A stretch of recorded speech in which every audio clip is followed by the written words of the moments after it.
y descuentos especiales a estudiantes y trabajadores de la UAS con credencial vigente. Visítenos en Avenida Ramón López Velarde 635. Búscanos en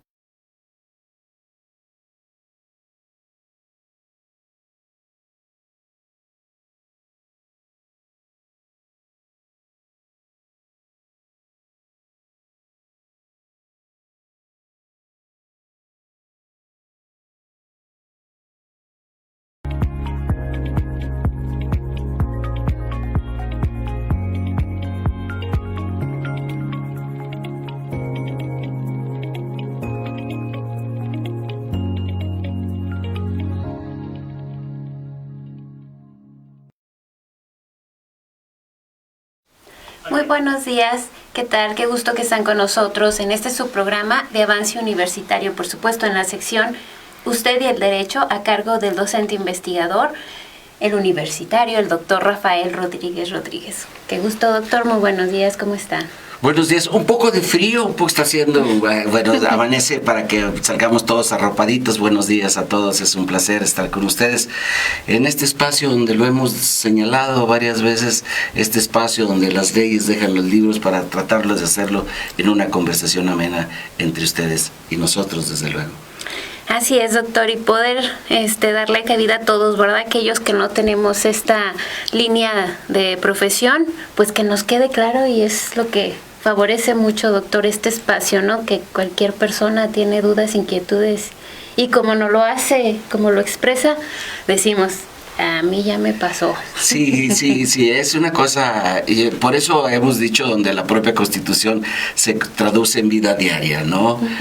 Nuestras leyes, nuestras normas no son más que la vida ordinaria, cotidiana, donde todos armonizamos, y que desde luego siempre alguien no dirá, eso si no me pasa, me podrá pasar. Claro.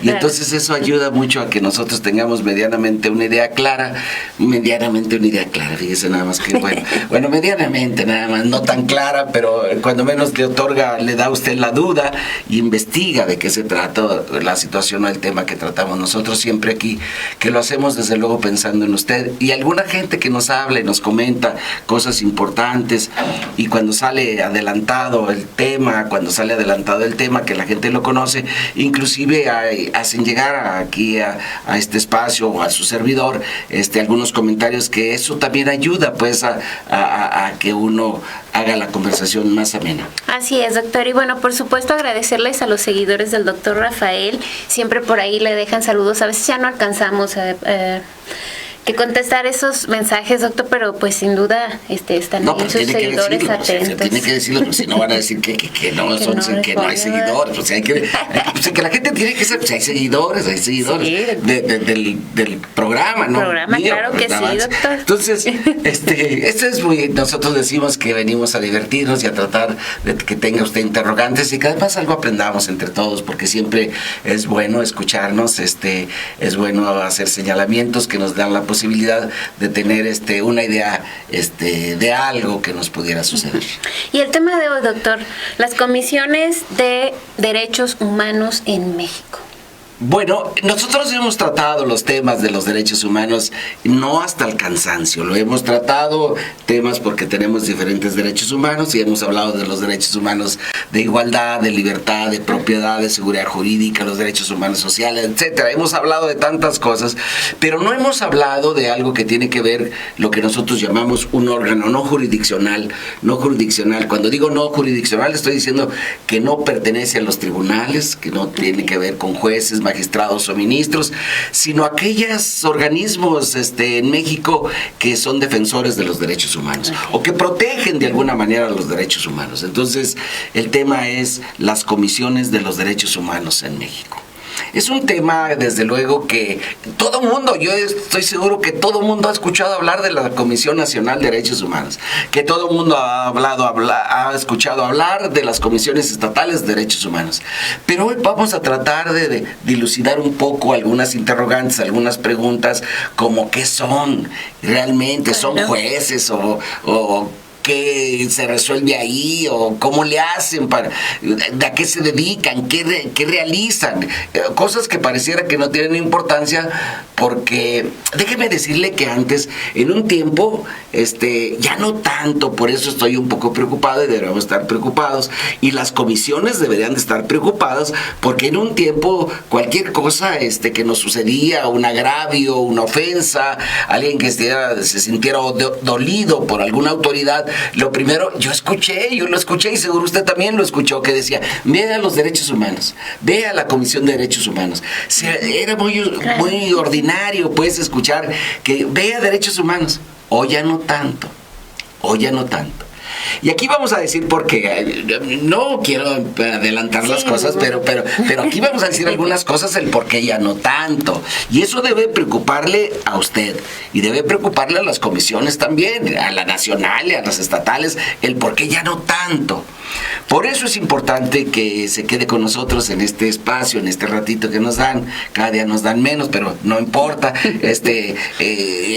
Lo aprovechamos o tratamos de aprovecharlo, y para decirle a usted de qué se trata estas comisiones nacionales o estatales, y si realmente han cumplido el objetivo, o si realmente lo cumplen o lo medio cumplen, pues hay que decirlo. Pues si lo medio cumplen, pues hay que decirlo. Claro. O no se puede decir aquí. Sí, porque aquí no sucede. Pero déjeme decirle algo. Fíjense que cuando uno empieza a hablar y no dice, todo lo que usted diga es responsabilidad suya, y sale una cortinilla y bueno, pues yo por eso lo dejo. No, bueno, pues hay que decirlo. Por eso es una ventaja de decirlo. A nadie le echan la culpa más que a uno, y entonces a mí no me preocupa mucho eso. Entonces, doctor, no me preocupa mucho pero eso. Como siempre, díganos, o sea, ya nos deja esta reflexión, esta pregunta, pero como siempre, entonces, ¿cómo nacen estas comisiones? Fíjese que sí tiene antecedentes. Desde luego estas comisiones, la nacional y las estatales, y las de todo el mundo, porque hay en todo el mundo, hay comisiones de derechos humanos. En el caso de México tiene algunas normas, no organismos como tales, pero algunas normas que ya protegían los derechos humanos o pretendían proteger los derechos humanos. Y le voy a hablar en México tiene sus antecedentes desde las leyes de Indias, por ejemplo, que trataban de dar una protección a los aborígenes, a los naturales, a los indígenas. A mí no me gustan casi esos términos de indígena, por muchas razones que algún día explicaré. Pero bueno, así dice la ley y así son las cosas. Yo creo que los naturales, los nativos, podía utilizar otro término que indígenas. Y por muchas razones, por el término cómo se usa, pues. Entonces, déjeme decirle que es más o menos, ya lo dije, pero es a partir de la Guerra de Independencia, donde también surgen otros documentos importantes y que tienen que ver con proteger derechos humanos.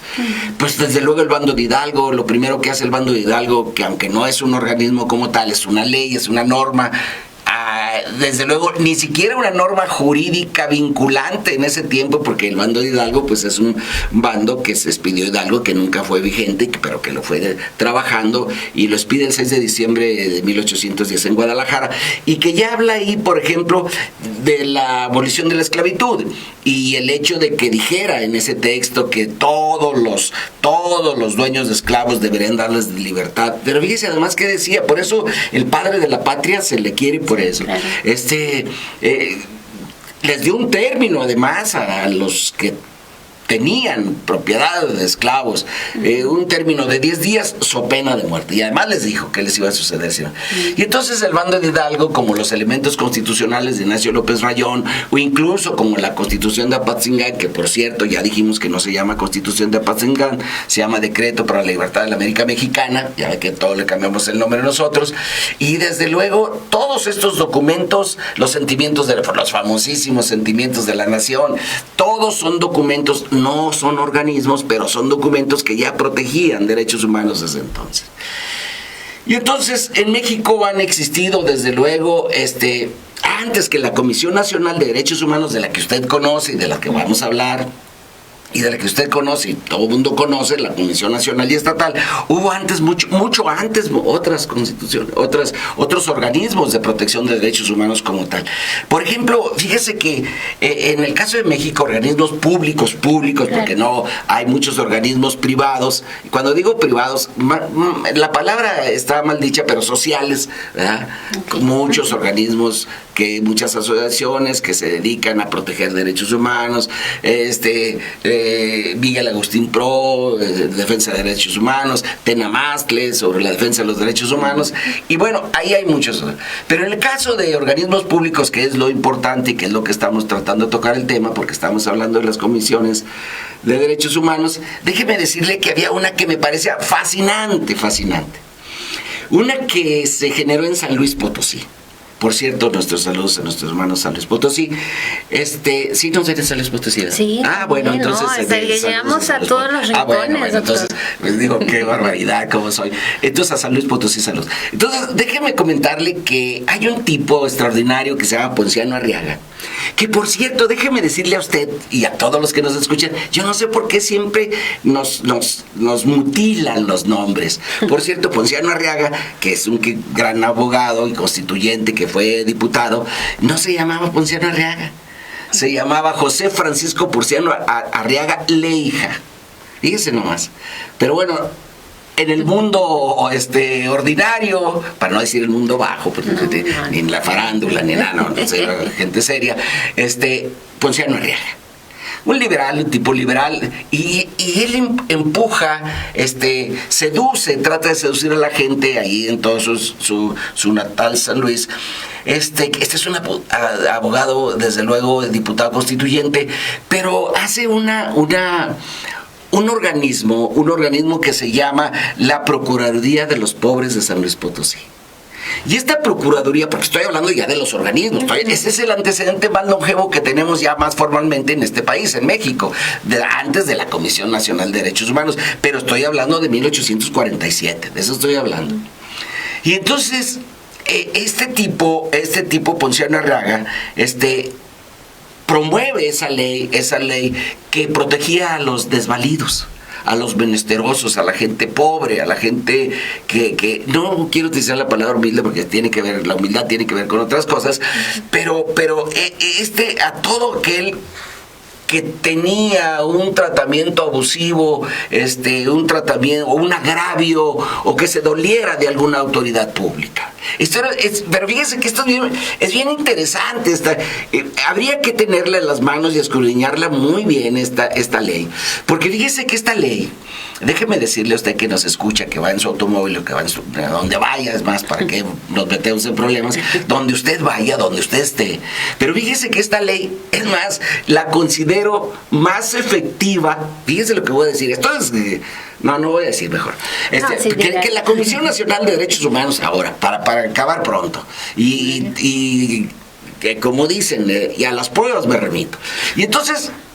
Eso es mucho decir. ¿Qué es hacer, doctor Rafael? No, eso es mucho decir. Pero déjeme decirle a usted por qué, y usted me dirá si sí o no. Usted es el mejor juez y usted me dirá si sí o no. Fíjese que esta ley era muy interesante porque no solamente protegía al menesteroso, al ofendido, al agraviado, a la gente que no tenía forma de defenderse, no solamente la defendía, sino procuraba que se le reparara el daño. Y no era todo, déjeme seguirle contando, no era todo. Si la falta era demasiado grave, si lo creían que era demasiado grave, era necesario y los llevaban a ser responsables ante un juzgador, ante un órgano jurisdiccional. Y hoy las comisiones nacionales, déjeme decirle que... no le voy a adelantar, pero déjeme decirle que algunas muy rara vez presentan denuncias y quejas. Es decir, muy poco las judicializan. Porque hay que decirlo, es la verdad. Pues hay estadísticas, además el que no me lo crea, pues que lo investigue y vea que no estoy echando mentiras. Pero déjeme comentarle además, por eso esto es el antecedente más viejo, más longevo de que son las Comisiones Nacionales de Derechos Humanos, que tiene que ver con la Procuraduría de los Pobres de San Luis Potosí. Y ojalá que volviéramos a tomar algunas, para eso son los antecedentes, esas son las fuentes que nosotros nos sirven. Más longevo, más... Sí, bueno. Y más completo. Y más completo, déjeme usted decir. Y además para la época mucho más completo. Claro. Pero déjeme decirle que no es el único, desde luego, no es el único organismo tenemos también otra que es en 1979, que es la Dirección para la Defensa de los Derechos Humanos en el Estado de Nuevo León. En el estado, y luego ya en el 83, me voy rápido porque si no nos vamos a estar mucho tiempo con los antecedentes. Mire, en Colima, por ejemplo, estaba la Procuraduría del Vecino, la Procuraduría del Vecino, que también se protegían entre ellos y trataban de los abusos de las autoridades. En 1985, por cierto, dos titanes, si les digo titanes, pues titanes son titanes. Se hace lo que es la famosísima, que es el parteaguas para América Latina, y para muchas universidades.